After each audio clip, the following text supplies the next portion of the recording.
Oi, meninos, tudo bem? Vamos dar continuidade ao que a gente estava vendo sobre coesão?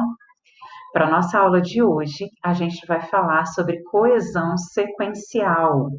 A gente tinha visto na nossa última aula a coesão referencial, aquilo que fazia referência a algo dito anteriormente, e a partir de agora a gente vai ver a coesão sequencial, aquilo que vai dar fluidez ao texto de vocês, os elementos coesivos que vão dar fluidez nas ideias do texto de vocês. Lembrem-se que tanto a coesão referencial quanto a coesão sequencial são fundamentais para a escrita. Fundamentais mesmo, porque isso demonstra criatividade linguística, isso traz leveza para o texto de vocês, isso demonstra também aquela complexidade sintática que a prova do Enem, em especial, exige de cada candidato, ok? Vamos lá? Então, para a nossa aula de hoje, só retomando coesão, a gente tinha dito na última aula que a coesão trabalha em especial com a conexão interna dos enunciados, que demonstram as ideias, em especial da articulação do texto. Então, por exemplo, para a gente conseguir construir um texto com uma relação de causa e efeito, a gente precisa de elementos coesivos que demonstrem isso. Senão, o nosso texto fica cheio de frases soltas. Então, é exatamente a coesão que faz a costura entre essas ideias. E, por vezes, a gente pode ter um texto que aparentemente pareça maluco em termos de ideias, mas que os elementos coesivos colaboram para a construção da coerência do texto. Então, se eu tenho um monte de frases soltas, uma atrás da outra, trazendo uma ideia de parágrafo, a ausência de conectivos ou desses elementos de coesão faz com que esse texto não tenha coerência. E, por vezes, ideias que parecem que não se articulam, mas se elas tiverem um elemento coesivo adequado, vocês vão perceber que o texto fica perfeito, fluido e muito coerente, ok? Então, é exatamente isso que a gente fala que a função da coesão no texto é evidenciar as várias relações de sentido que existem entre os enunciados. Isso é primordial. Então, pegar, por exemplo, um texto e não colocar nenhum elemento de coesão, seja de tempo, de causa e consequência, de marcação de concessão ou oposição, tá? Faz com que o texto fique sem uma construção de sentido adequada. Quando a gente utiliza esses elementos coesivos, a gente começa a perceber a linha de raciocínio do autor do texto. A gente começa a perceber também as relações semânticas de uma informação com a outra, das relações, por exemplo, de sentido entre um elemento sociocultural inserido dentro de um texto diante de uma temática, diante de uma proposta. Por isso que a gente fala muito da importância dos elementos de coesão, ok? A gente tinha visto, por exemplo, esse fragmento de texto na última aula, que ele é um texto que aparentemente não tem nada a ver uma coisa com a outra, mas que o uso de elementos como ainda, que dá a ideia de continuidade àquilo que foi dito, o uso do os cultiva, esse os remete a mexilhões, as quais refletem as plataformas flutuantes. Em vista disso, se estabelece uma relação de causa. Todos esses elementos nós vimos na última aula e a gente percebeu que eles costuram as informações dentro do texto. Eles ajudam a construir o sentido dentro do texto, ok? Então, para a nossa aula de hoje, em especial, a gente vai trabalhar com a coesão sequencial. A coesão sequencial é responsável pela progressão temática, a progressão das ideias dentro do texto, a progressão da sequência de ideias dentro do texto. E ajuda demais na formulação entre um parágrafo e outro, entre uma argumentação e outra. Então, aqui é interessante vocês ficarem atentos aos operadores argumentativos. Eu vou colocar para vocês aí também uma listinha de operadores argumentativos utilizada pela matriz do Enem. Então, vale a pena vocês terem isso como carta na manga. Sobretudo, é importante vocês usarem de acordo com o papel semântico que cada um deles exerce, né? Cada operador desse exerce dentro do texto, ok? Não basta só ter uma lista, tem que saber usar de acordo com o papel semântico deles dentro do texto. Tranquilinho? Então, vamos lá. Esses elementos de coesão sequencial são, portanto, usados como uma forma de garantir que as partes do texto conversem entre si, apresentando relações claras entre as informações, apresentando uma relação coerente entre as ideias apresentadas dentro do texto. Para isso que serve a coesão sequencial, ok? Desse modo, gente, um dos elementos mais importantes que a gente tem em relação à coesão sequencial é o paralelismo sintático. Paralelismo sintático está na relação de paralelo. O que eu apresento de um lado, eu também preciso apresentar do outro, ok? Então, é uma consistência de uma estrutura sintática entre as orações. Então, aqui a gente coloca para vocês alguns exemplos. Após o incêndio, eles vieram com coragem, mas quiseram justiça. Eu não precisei colocar aqui o eles novamente. Então, eu tenho aí uma relação de coesão referencial, mas eu tive que manter o paralelismo sintático com relação ao verbo. Vieram, quiseram. Se eu colocasse aqui simplesmente mas quis justiça, quem seria o meu referente, o meu sujeito da oração? A gente teria que retomar e ver isso antes. E o antes era eles. Então, aqui, para manter o paralelismo e, consequentemente, a concordância verbal, nós mantivemos o quiseram. Então, eu mantive aqui nessas duas orações a mesma relação sintática. Nesse segundo exemplo, se por um lado a situação parece mudar, por outro, não vejo perspectiva por parte de ninguém. Se eu inicio o meu período com se por um lado, eu dou a entender que eu tenho um segundo lado. Então, eu tenho um lado X e um lado Y. Então, cabe deixar isso bem claro dentro do texto, é uma relação de paralelismo. Se por um lado a situação parece mudar, por outro, não vejo perspectiva. Então, eu tenho que fazer essa relação de paralelismo semântico aí, senão meu texto não tem sentido.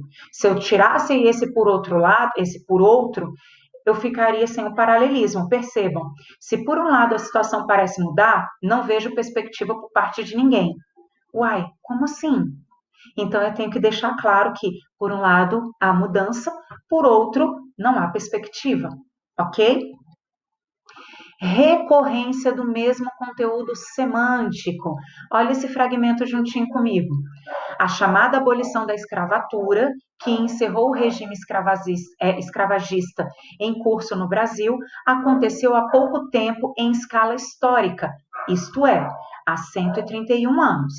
Amores, esse isto é traz uma marcação o quê? De especificação, de explicação, de detalhamento. E a gente adora usar esse isto é, porque como aqui eu tenho uma marcação histórica, para evitar uma confusão de há pouco tempo ficar muito generalizado, há pouco tempo para uma pessoa é X, para outra pessoa é Y, para algumas pessoas 131 anos seria tempo demais, é mais de um século. Neste caso, quando ele coloca há pouco tempo em escala histórica, isto é, numa escala histórica, 131 anos é pouquíssimo. Então, ele está especificando que essa escala histórica aqui remete a um tempo de um pouco mais de um século e que numa linha de análise da história como ciência, isso se torna um marco muito curto, ok?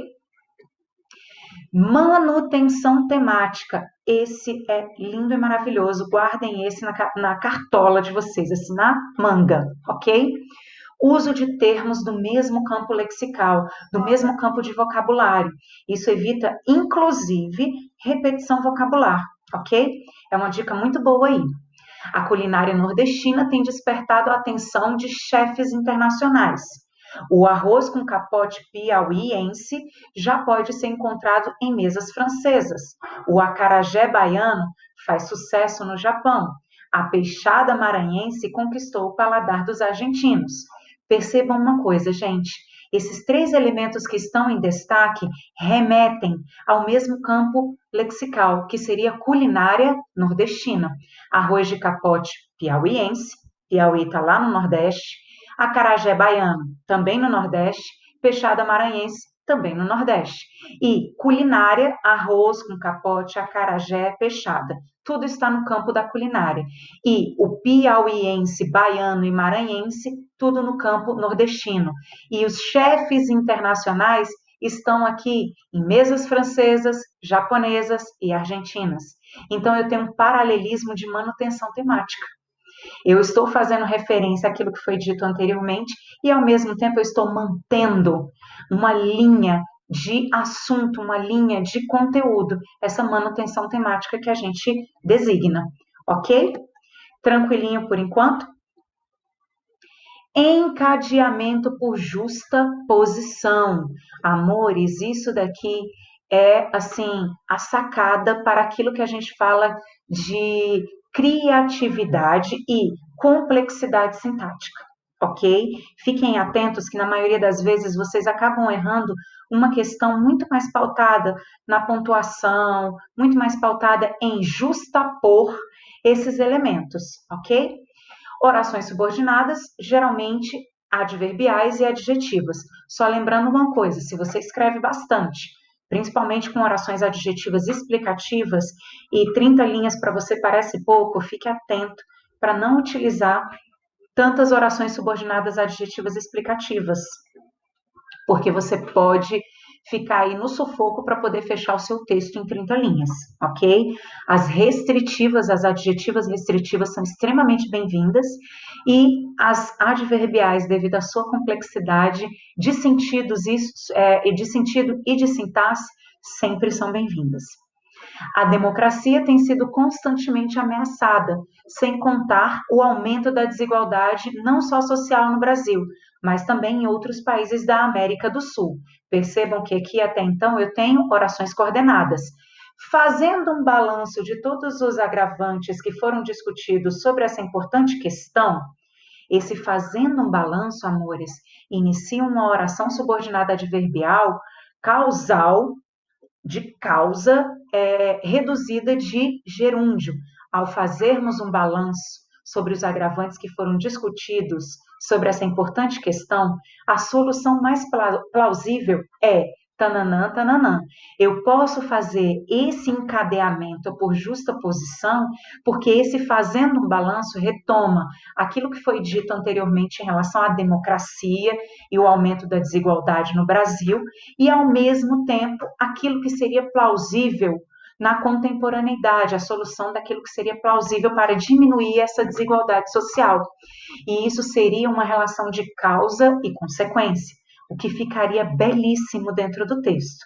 Fiquem atentos que esse fazendo aqui retoma como sujeito aquilo que foi dito na oração anterior. Se eu não tivesse um sujeito pré-determinado para esse fazendo, ia ser uma falha de construção sintática. E às vezes a gente faz isso para trazer uma ideia de ação em desenvolvimento e a gente nem sabe quem está fazendo a ação. Então, para isso não seria legal. Agora, esse fazendo um balanço aqui de todos os agravantes, retoma o quê? Essa democracia ameaçada pelo aumento da desigualdade social. Ok? Tranquilo por enquanto, gente? Está tudo em paz? Então vamos lá. Embora a coesão por justaposição seja adequada e muito comum na tipologia argumentativa, é necessário que apresentem operadores argumentativos, tanto intraparografais, ou seja, dentro do mesmo parágrafo, quanto entre parágrafos. E isso, para quem for fazer a prova do Enem, é primordial, fundamental, a fim de construir uma articulação sintática complexa, bem estruturada e que evite ambiguidades, ok? Então, fiquem atentos a isso. E é até por isso que a gente mencionou isso no slide anterior. A escolha de iniciar um período com uma oração subordinada reduzida não favorece a elaboração de uma sentença com operadores argumentativos. Iniciar um parágrafo com fazendo, por exemplo, não é legal.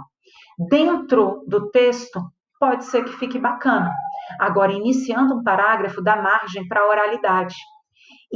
E dá margem para oralidade devido à ausência de um sujeito ali, o que constrói uma sintaxe equivocada, ok? Utilização de operadores argumentativos, que aí a gente tem um encadeamento por conexão. Vamos dar uma olhadinha neste exemplo aqui. A veiculação de fake news influenciou o resultado das eleições presidenciais nos Estados Unidos e no Brasil. Em decorrência disso, o que, gente? A veiculação de fake news. Esse disso retoma tudo e, como consequência, como encadeamento disso, há uma grande campanha nas redes sociais para a promulgação de leis que punam quem produz e faz circular esse tipo de notícia mentirosa. Então, em decorrência dessa influência que ocorreu nas eleições presidenciais, na atualidade se tem uma grande campanha de promulgação de leis que acabem com as fake news. Então, é exatamente esse articulador argumentativo aqui que faz esse encadeamento de conexões semânticas e sintáticas, ok? Gente, isso é lindo e maravilhoso. Guardem isso na vida de vocês. Tranquilo por enquanto, gente? Então, nós ficamos por hoje com isso. Fiquem atentos à importância da coesão na produção do texto de vocês. Isso é para o resto da vida de vocês, não só para uma produção de um texto dissertativo argumentativo, mas principalmente para a gente articular as nossas argumentações, as nossas contações de histórias, as nossas formas de ler o mundo. E isso faz com que o outro também consiga compreender a nossa forma de pensar, a nossa forma de ver e articular ideias. Beijocas para vocês, bons estudos!